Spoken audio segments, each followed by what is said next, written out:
গাজায় নৃশংস হত্যাযজ্ঞ চালিয়েও ক্ষান্ত হননি ইসরায়েলের প্রধানমন্ত্রী বেনিয়ামিন নেতানিয়াহু। খাবার, পানি, চিকিৎসা, মানবিক সহায়তা সব কেড়ে নিয়ে গাজাবাসীদের ফেলেছেন চরম দুর্দশায়। এর মধ্যেই বৃহস্পতিবার গাজায় সর্বাত্মক অভিযান চালাতে ইসরায়েলি প্রধানমন্ত্রীর নতুন পরিকল্পনায় সায় দিয়েছে দেশটির মন্ত্রিসভা। ঘোষণায় প্রধানমন্ত্রী নেতানিয়াহু বলেছেন, এবার পিছু হটবে না ইসরায়েল, বরং যে কোনো উপায়ে গাজা থেকে হামাসকে সরিয়ে দখল করা হবে পুরো নগরী। লক্ষ্যে পৌঁছাতে এখন কুকর্ম ঢেকে অন্য সুরে কথা বলছেন নেতানিয়াহু। গাজাবাসীদের দক্ষিণাঞ্চলে সরিয়ে নিতে চান তিনি। তার দাবি, ফিলিস্তিনিদের নিরাপত্তার জন্যই এই সিদ্ধান্ত। হামাসকে না সরালে আমাদের নিরাপত্তা নিশ্চিত হবে না। আমরা গাজাবাসীকে হামাসের সন্ত্রাস থেকে মুক্ত করতে চাই এবং বেসামরিক শাসন ব্যবস্থাকে একটি সরকারের হাতে তুলে দিতে চাই। হামাস কেবল ইসরায়েলদেরই নয়, বরং ২০ লাখ ফিলিস্তিনকেও জিম্মি করে রেখেছে। এই ভয়াবহ অত্যাচার থেকে আমরা তাদের মুক্ত করতে চাই।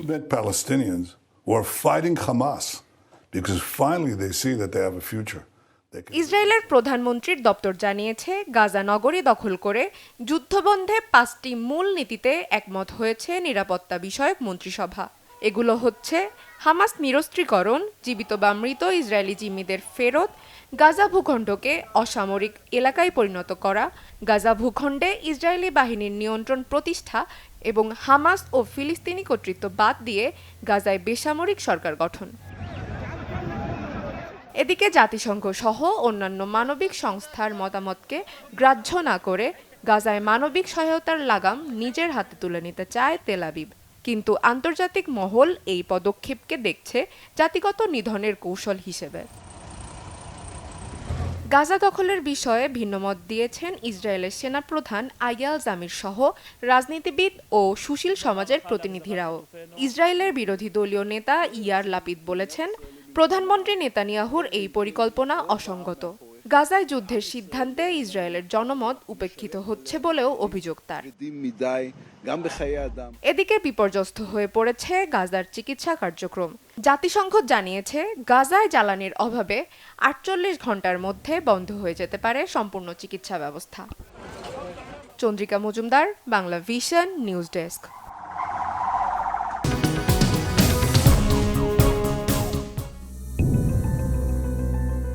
প্রায় ২ বছর ধরে চলা যুদ্ধে ফিলিস্তিনের প্রতিরোধ গোষ্ঠী হামাসের সামরিক সক্ষমতা মারাত্মকভাবে দুর্বল হয়ে পড়েছে। একই সাথে প্রবল চাপে রয়েছে এর রাজনৈতিক নেতৃত্ব। তবুও দীর্ঘ এই যুদ্ধকাল জুড়ে নগদ ভিত্তিক একটি গোপন বেতন ব্যবস্থা ব্যবহার করে ৩০,০০০ সরকারি কর্মচারীর বেতন অব্যাহত রেখেছে এই গোষ্ঠী, যার পরিমাণ প্রায় $৭ মিলিয়ন। বিশেষ এক প্রতিবেদনে মোটা দাগে গোপন এই বেতন ব্যবস্থার চিত্র তুলে এনেছে বিবিসি। এ ব্যাপারে গাজার বেশ কয়েকজন সরকারি কর্মচারীর সঙ্গে কথা বলেছে তারা। তবে যুদ্ধ পরিস্থিতির কারণে পুরো বেতন দিতে পারছে না হামাস। প্রতি ১০ সপ্তাহে কর্মচারীদের কাছে পৌঁছে দেয়া হচ্ছে যুদ্ধপূর্ব বেতনের ২০% কিছু বেশি পরিমাণ অর্থ, যা গাজায় চলমান খাদ্য সংকট ও মুদ্রাস্ফীতির মাঝে খুবই সামান্য। ইসরায়েলি অবরোধের কারণে সম্প্রতি গাজায় ১ কেজি ময়দার দাম $৮০ পর্যন্ত পৌঁছেছে, যা স্মরণকালের ইতিহাসে সর্বোচ্চ। বিবিসির প্রতিবেদনে বলা হয়েছে, গাজায় বর্তমানে কোনো কার্যকরী ব্যাংকিং ব্যবস্থা না থাকায় কর্মচারীদের জন্য বেতন পাওয়া কঠিন, অনেক সময় বিপজ্জনকও, কারণ ইসরায়েল প্রতিনিয়ত হামাসের বেতন বিতরণকারীদের খুঁজে বের করতে তৎপর। কিভাবে বেতন দেয়া হচ্ছে এ প্রসঙ্গে কর্মচারীদের বরাত দিয়ে বিবিসি জানায়, প্রায় ক্ষেত্রেই কর্মচারীদের বা তাদের স্ত্রীদের ফোনে এনক্রিপ্টেড বার্তা যায়। সেখানে বিশেষ সময়ে বিশেষ স্থানে দেখা করার কথা বলা হয়, হয়তোবা কোনো বন্ধুর সঙ্গে চায়ের দাওয়াতে হাজির থাকার অনুরোধ জানানো হয়। এরপর উল্লেখিত স্থানে গেলে ওই কর্মচারীর হাতে একটি সিল করা খাম ধরিয়ে দেন কোনো পুরুষ বা নারী, সেটাতেই থাকে অর্থ। এরপর কোনো কথা না বলেই চলে যান ওই ব্যক্তি।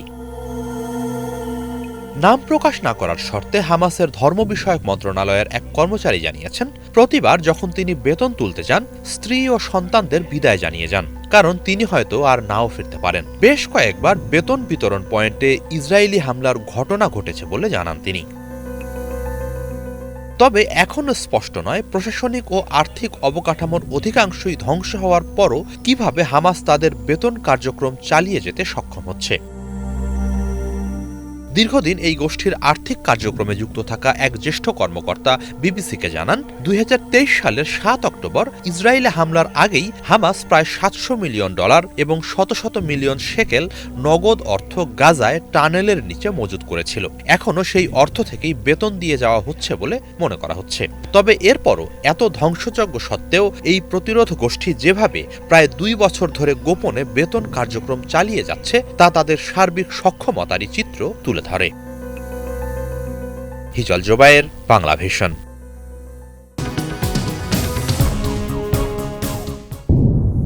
২০২৩ সালের জুন মাসে কানাডায় একটি শিখ মন্দিরের বাইরে হত্যা করা হয় শিখ নেতা হরদীপ সিং নিজ্জরকে। তখন থেকেই কানাডা ও ভারতের কূটনৈতিক দ্বন্দ্বের অন্যতম কেন্দ্র হয়ে ওঠে ভারতীয় অপরাধী চক্র লরেন্স বিষ্ণোই ও তার গ্যাং। নিজ্জর হত্যাকাণ্ডের পরও কানাডায় একের পর এক শিখ সহ ভারতীয় বংশোদ্ভূত নাগরিক হত্যার ঘটনা ঘটে চলেছে।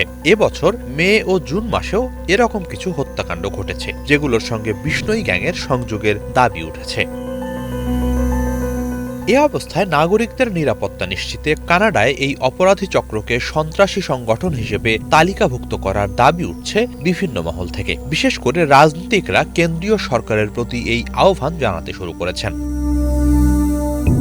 আল জাজিরাকে আলবার্টার জননিরাপত্তা বিষয়ক মন্ত্রী মাইক অ্যালিস জানিয়েছেন, আলবার্টা প্রদেশ সহ কানাডার বিভিন্ন জায়গায় চাঁদাবাজি ও টার্গেট করে হত্যা সহ নানান সহিংসতার ঘটনায় বিষ্ণোই গ্যাং জড়িত। গোয়েন্দাদের কাছে সে ব্যাপারে নির্ভরযোগ্য তথ্য আছে। এ অপরাধী চক্রটির মূল উৎস ভারত। তারা কেন বিশেষভাবে দক্ষিণ এশিয়ার জনগোষ্ঠীকে টার্গেট করছে তা জানতে তদন্ত চলছে বলে জানান তিনি। সার্বিক প্রেক্ষাপটে ব্রিটিশ কলাম্বিয়ার কনজারভেটিভ পার্টির আইন প্রণেতা জোডি টুর এবং ব্রাম্পটনের মেয়র প্যাট্রিক ব্রাউন বিষ্ণোই গ্যাংকে সন্ত্রাসী সংগঠন ঘোষণা করার পক্ষে অবস্থান জানান দিয়েছেন। ব্রিটিশ কলাম্বিয়ার মুখ্যমন্ত্রী ডেভিড ইবি এক বিবৃতিতে বলেন, বিষ্ণোই গ্যাংকে কালো তালিকাভুক্ত করা হলে পুলিশ এ বিষয়ে যথাযথভাবে তদন্ত করতে পারবে। আলবার্টার মুখ্যমন্ত্রী ড্যানিয়েল স্মিথও একই কথা জানিয়েছেন। তিনি বলেন, এই অপরাধী চক্রকে আনুষ্ঠানিকভাবে সন্ত্রাসী সংগঠন ঘোষণা করলে আইনশৃঙ্খলা রক্ষায় নিয়োজিত সংস্থাগুলো বিশেষ কিছু ক্ষমতা পাবে, যা বিষ্ণোই গ্যাংয়ের অপতৎপরতা ঠেকানো ও জনগণের সুরক্ষা নিশ্চিতে সহায়ক হবে। এদিকে কানাডার কেন্দ্রীয় সরকার বলছে তারা এসব দাবি খতিয়ে দেখছে। দেশটির অপরাধ দমন বিষয়ক প্রতিমন্ত্রী রুবি সাহাতো আল জাজিরাকে বলেন, কোন গোষ্ঠীকে সন্ত্রাসী সংগঠন ঘোষণা করার মতো তথ্য প্রমাণ পাওয়া গেলেই তাৎক্ষণিকভাবে ব্যবস্থা নিতে হবে। ২০২৩ সালে শিখ নেতা হরদীপ সিং নিজ্জরকে হত্যার ঘটনায় ব্যাপক তোলপাড় শুরু হওয়ার পর ২০২৪ সালে বিভিন্ন গোয়েন্দা সূত্রের বরাতে কানাডা অভিযোগ করে মূলত ভারতীয় গোয়েন্দা সংস্থার নির্দেশেই কাজ করছে বিষ্ণোই গ্যাং। তারা কানাডায় ভারত সরকারের বিরোধী, বিশেষ করে খালিস্তানপন্থী বিচ্ছিন্নতাবাদী শিখদের লক্ষ্য করে হামলা চালাচ্ছে। তবে ভারত সরকার এসব অভিযোগ প্রত্যাখ্যান করেছে। তারা বলছে, নানা সময় বিষ্ণোই গ্যাংয়ের সদস্যদের বিচারের মুখোমুখি করতে তাদের কানাডা থেকে ফেরত চাওয়া হয়েছে, কিন্তু কানাডা সরকারই সেগুলো কানে তোলেনি।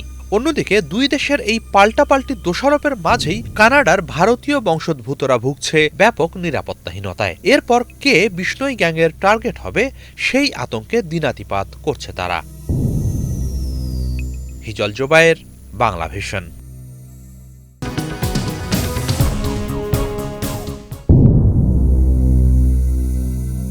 পাকিস্তানের রাজধানী ইসলামাবাদের এক পার্কে খোলা আকাশের নিচে ক্ষুধা ও আতঙ্কে দিন কাটাচ্ছে হাজারো আফগান শরণার্থী। বৃষ্টিতে ভিজে একাকার, মাথা গোজার ঠাঁই। মুসলিম হয়েও সীমান্তের দুই পাশের দেশ ইরান ও পাকিস্তানে তাদের মিলছে না একটুখানি আশ্রয়। আফগানিস্তান থেকে বিভিন্ন সময়ে আসা এসব শরণার্থীদের তাড়িয়ে দেওয়ার জন্য কঠোর অভিযান চালাচ্ছে পাকিস্তান ও ইরান। এমন অমানবিক আচরণের জেরে প্রশ্ন উঠেছে, জীবনের ঝুঁকি জেনেও প্রতিবেশী রাষ্ট্র দুটো কেন আফগান উদ্বাস্তুদের ফেরত পাঠাচ্ছে? মেহরবানি করো, ইধার আমারা ছাদ আসমান। আমরা ভয়াবহ অবস্থায় আছি। আকাশই আমাদের একমাত্র ছাদ, আর মাটি আমাদের বিছানা। আমাদের সঙ্গে অসহায় মানুষ আছে। 18 দিনের শিশু আর বয়স্ক বাবা মা। কোথায় গেছে মানবাধিকার? কতদিন বিশ্ব আমাদের অবহেলা করবে? আমাদের কিছু হলে UNHCR, মানবাধিকার সংস্থা, জাতিসংঘ আর পাকিস্তান সরকার সবাই দায়ী থাকবে। हम लोग साथ दो, हमारा हम लोग खूनी नहीं है। চলতি বছর 1 সেপ্টেম্বরের মধ্যে সকল নথিভুক্ত আফগান শরণার্থীকে দেশ ছাড়ার নির্দেশ দিয়েছে পাকিস্তান। জাতিসংঘের শরণার্থী সংস্থা UNHCR জানিয়েছে নির্দিষ্ট সময়সীমার আগেই তাদের ফেরত পাঠানো শুরু হয়েছে। উচ্ছেদের শিকার পরিবারগুলো বলছে এর ফলে বন্ধ হয়ে যাবে সন্তানদের পড়াশোনা। বর্তমান আফগান সরকারের দমন নীতির শিকার হবে নারীরা। নিরাপত্তার অনিশ্চয়তা আবারও ফিরবে দুঃস্বপ্ন হয়ে। আমার সন্তানরা যদি আফগানিস্তানে যেতে বাধ্য হয় কি করবে তারা? ওরা পাকিস্তানি বন্ধুদের সাথে পাকিস্তানের স্বাধীনতা দিবস পালন করে, স্বাধীনতা দিবসে টি-শার্টও পরতে চায়। এটা ভাবলেই আমার মন ভেঙে যায়। এখন আমাদের এমন এক দেশে ফেরত পাঠানো হচ্ছে যেখানে মেয়েদের শিক্ষা, স্বাধীনভাবে চলাফেরা আর নিরাপত্তা নিয়ে ভয় ও অনিশ্চয়তা ছাড়া কিছু নেই। আমার মেয়ে এখনো বিশ্ববিদ্যালয়ে পড়ে, কিন্তু আফগানিস্তানে মেয়েদের জন্য পড়াশোনা চালিয়ে যাওয়া কঠিন হয়ে যাচ্ছে। হুট করে নিখোঁজ হয়ে যাওয়া, হয়রানি আর সহিংসতার খবর আসে নিয়মিত। 2021 সালে ক্ষমতায় ফেরার পর আফগানিস্তানের ইসলামী সরকার নারীর শিক্ষা, কর্মসংস্থান ও জীবনযাপনে কঠোর বিধিনিষেধ আরোপ করেছে। শরিয়া শাসনের ভিত্তিতে দেশটিতে নারী অধিকার রক্ষার দাবি করে আসছে প্রশাসন, কিন্তু বাস্তবতা নিয়ে রয়েছে নানা রকম অভিযোগ। পাকিস্তানে আশ্রয় নেয়া আফগান শরণার্থীরা ভুগছেন চরম খাদ্য সংকটেও। তারপরও নিজ দেশের অনিশ্চিত জীবনে ফিরতে চান না তারা।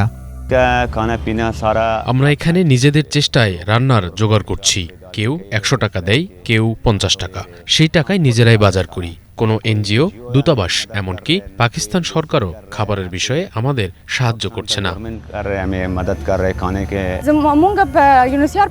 জাতিসংঘের শরণার্থী সংস্থার মাধ্যমে আমরা এখানে এসেছি। কেন এসেছি?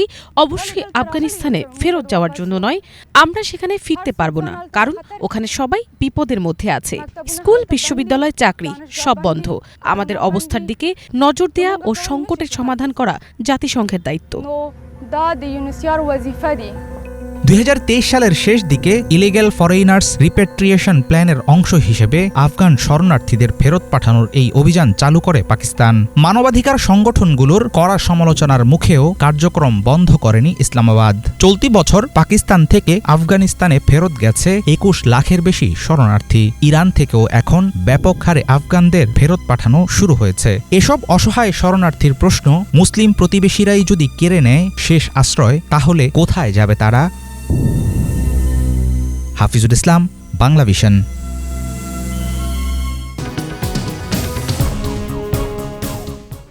এবার অস্ট্রেলিয়াও ঘোষণা দিল স্বাধীন ফিলিস্তিনকে স্বীকৃতি দেওয়ার। দেশটির প্রধানমন্ত্রী অ্যান্থনি আলবেনিজ আনুষ্ঠানিকভাবে জানিয়েছেন আগামী সেপ্টেম্বর মাসে জাতিসংঘের সাধারণ অধিবেশনে ফিলিস্তিনকে একটি স্বাধীন রাষ্ট্র হিসেবে স্বীকৃতি দেবে অস্ট্রেলিয়া। শুধু অস্ট্রেলিয়া না, পার্শ্ববর্তী দেশ নিউজিল্যান্ডও বিবেচনায় নিয়েছে ফিলিস্তিনকে স্বীকৃতি দেওয়ার বিষয়টি। সেপ্টেম্বরে হতে যাওয়া জাতিসংঘের সাধারণ পরিষদের ৮০তম অধিবেশনকে সামনে রেখেই কি একটি স্বাধীন ফিলিস্তিন রাষ্ট্রের পক্ষে আন্তর্জাতিক জনমত গঠন হচ্ছে? অস্ট্রেলিয়ার সিদ্ধান্তটি এসেছে এমন এক সময় যখন গাজায় ইসরায়েলি সেনাদের অব্যাহত হামলা ও অবরোধের কারণে তীব্র মানবিক সংকট চলছে। প্রধানমন্ত্রী আলবেনিজ বলেন, মধ্যপ্রাচ্যের শান্তি প্রতিষ্ঠার জন্যই এই সাহসী ও মানবিক পদক্ষেপ নিচ্ছেন তারা। আজ আমি নিশ্চিত করে বলতে পারি যে আগামী সেপ্টেম্বর মাসে জাতিসংঘের সাধারণ পরিষদের ৮০তম অধিবেশনে অস্ট্রেলিয়া ফিলিস্তিন রাষ্ট্রকে স্বীকৃতি দেবে। অস্ট্রেলিয়া ফিলিস্তিনি জনগণের স্বাধীন রাষ্ট্রের অধিকারকে স্বীকৃতি দেবে, যা তৈরি হবে ফিলিস্তিনি কর্তৃপক্ষের কাছ থেকে পাওয়া প্রতিশ্রুতিগুলোর উপর ভিত্তি করে। আমরা আন্তর্জাতিক সম্প্রদায়ের সঙ্গে একযোগে কাজ করব, যাতে তাদের এই অধিকার বাস্তবায়ন হয়। তবে ফিলিস্তিনকে স্বীকৃতি দেওয়া মানেই যে অস্ট্রেলিয়া একতরফাভাবে দেশটির পক্ষ নিচ্ছে তা নয়, বরং তারা স্পষ্ট করে জানিয়ে দিয়েছে যে এই স্বীকৃতি দুই রাষ্ট্র সমাধানের অংশ হিসেবেই দেখা উচিত। অস্ট্রেলিয়া ফিলিস্তিনি কর্তৃপক্ষের কাছে কিছু শর্তও দিয়েছে, যেমন ফিলিস্তিনের মুক্তিকামী যোদ্ধাদের কোনো রাজনৈতিক বা সামরিক ভূমিকা থাকবে না, সুশাসন নিশ্চিত করা হবে, নির্বাচন হবে, দুর্নীতি কমবে এবং ইসরায়েলের অস্তিত্ব মেনে নেওয়া হবে। আমরা স্পষ্ট করে জানিয়েছি যে ভবিষ্যৎ ফিলিস্তিন রাষ্ট্রে হামাসের সন্ত্রাসীদের কোনো ভূমিকা থাকতে পারবে না। এটি সেই প্রতিশ্রুতিগুলির একটি যা অস্ট্রেলিয়া প্রেসিডেন্ট মাহমুদ আব্বাস এবং ফিলিস্তিনি কর্তৃপক্ষের কাছ থেকে চেয়েছে এবং পেয়েছে। ফিলিস্তিনি কর্তৃপক্ষ নিশ্চিত করেছে যে তারা ইসরায়েলের শান্তি ও নিরাপত্তার সঙ্গে অস্তিত্বের অধিকারের স্বীকৃতি দেবে। তারা নিরস্ত্রীকরণের এবং সাধারণ নির্বাচন আয়োজনের প্রতিশ্রুতিও দিয়েছে। এদিকে অস্ট্রেলিয়ার এই পদক্ষেপে ইসরায়েল তীব্র প্রতিক্রিয়া জানিয়েছে। প্রধানমন্ত্রী বেনিয়ামিন নেতানিয়াহু এই স্বীকৃতিকে লজ্জাজনক বলে অভিহিত করেছেন এবং অভিযোগ করেছেন যে এটি সন্ত্রাসবাদকে পুরস্কৃত করা। কয়েকদিন আগেই তিনি ঘোষণা করেছিলেন যে গাজা উপত্যকা তিনি সম্পূর্ণ নিয়ন্ত্রণে নেবেন, যা আন্তর্জাতিক আইন ও শান্তি প্রক্রিয়ার সঙ্গে সাংঘর্ষিক বলে বিবেচিত হচ্ছে এবং বিশ্বজুড়ে জন্ম দিয়েছে তীব্র সমালোচনার। আন্তর্জাতিকভাবে এখন ফিলিস্তিন স্বীকৃতির ধারা গতি পাচ্ছে। সম্প্রতি ফ্রান্সের প্রেসিডেন্ট ইম্যানুয়েল ম্যাক্রো ঘোষণা করেছেন ফ্রান্সও সেপ্টেম্বরেই ফিলিস্তিনকে স্বীকৃতি দেবে। তিনি ইসরায়েলের গাজা দখলের কৌশলকে নিন্দা করে গাজা স্থিতিশীল করতে আন্তর্জাতিক জোট গঠনের আহ্বান জানিয়েছেন। ইতোমধ্যেই আয়ারল্যান্ড, স্পেন, নরওয়ে, স্লোভেনিয়া, মাল্টা, যুক্তরাজ্য ও কানাডাও একটি স্বাধীন ফিলিস্তিন রাষ্ট্রকে স্বীকৃতি দেওয়ার ঘোষণা দিয়েছে বা প্রক্রিয়ায় রয়েছে।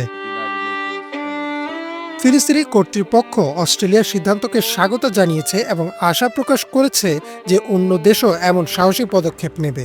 তাদের মতে এটি শুধু একটি কূটনৈতিক সিদ্ধান্ত নয়, বরং চলমান যুদ্ধাপরাধ ও মানবিক বিপর্যয়ের বিরুদ্ধে একটি নৈতিক অবস্থান। বিশ্লেষকরা বলছেন অস্ট্রেলিয়ার এই সিদ্ধান্ত আন্তর্জাতিক রাজনীতিতে একটি নতুন মোড়ের ইঙ্গিত দিচ্ছে। অনেক দেশই হয়তো বিশ্বাস করা শুরু করেছে মধ্যপ্রাচ্যের শান্তি প্রতিষ্ঠার একমাত্র উপায় হচ্ছে স্বাধীন ফিলিস্তিন রাষ্ট্রের অধিকার নিশ্চিত করা। ইমরান মাহমুদ, বাংলাভিশন।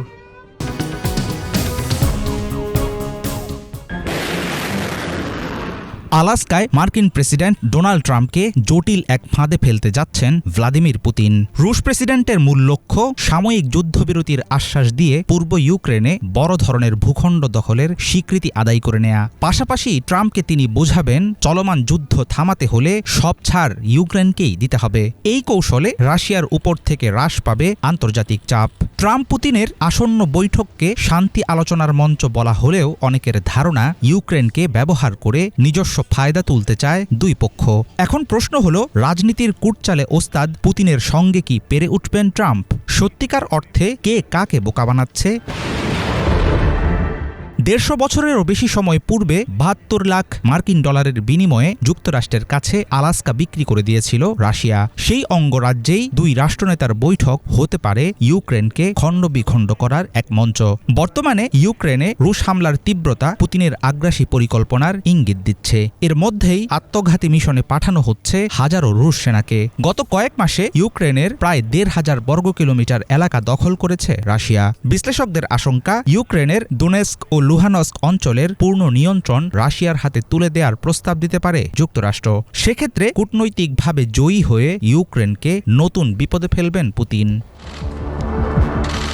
ট্রাম্পের সঙ্গে শান্তি আলোচনায় আংশিক যুদ্ধবিরতি ও সীমান্তে সংঘর্ষ স্থগিতের প্রস্তাব মেনে নিতে পারেন পুতিন। তবে সামরিক বিশ্লেষকদের মতে ইউক্রেনের প্রতিরক্ষা বলয় হিসেবে পরিচিত দোনেস্কের মতো গুরুত্বপূর্ণ অঞ্চল হাতছাড়া হলে মারাত্মক কৌশলগত বিপদে পড়বে কিয়েভ। ভবিষ্যতে সহজেই নতুন আক্রমণের সুযোগ পাবে রাশিয়া। যদিও ইউক্রেনের প্রেসিডেন্ট ও শীর্ষ নেতারা সাফ জানিয়ে দিয়েছেন তারা কোনো ভূখণ্ড কাউকে উপহার দেবে না। দেশটি কেবল দীর্ঘমেয়াদী শান্তি চায়।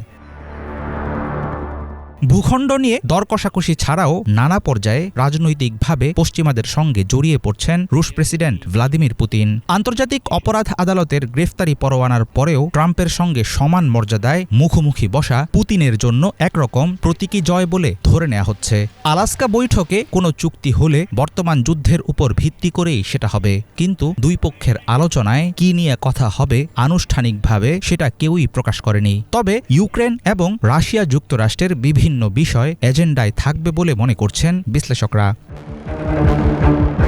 চীনের সঙ্গে রাশিয়ার কৌশলগত জোট ভাঙতে ব্যাপক আগ্রহ মার্কিন প্রেসিডেন্ট ডোনাল্ড ট্রাম্পের। পুতিনের সঙ্গে তার ঘনিষ্ঠতা বাড়ানোর চেষ্টার পেছনে সেটাই হয়তো বড় একটি কারণ।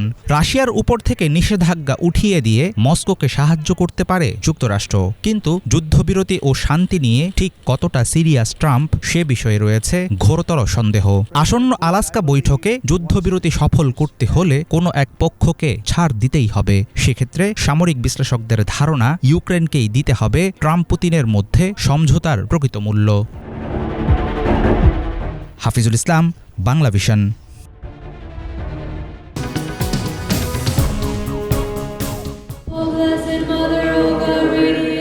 চার্চের ভেতরে চলছে প্রার্থনার অনুষ্ঠান, তবে এটি সাধারণ নিয়ম মাফিক কোনো প্রার্থনা নয়। যুক্তরাষ্ট্রের আলাস্কায় ট্রাম্প পুতিনের বৈঠককে সামনে রেখে আয়োজন করা হয়েছে এই বিশেষ প্রার্থনার। ইউক্রেনে শান্তি প্রতিষ্ঠার লক্ষ্যে অ্যাঙ্করেজের এক অর্থোডক্স চার্চে ৪৫ মিনিটের দীর্ঘ এই প্রার্থনার আয়োজন করা হয়।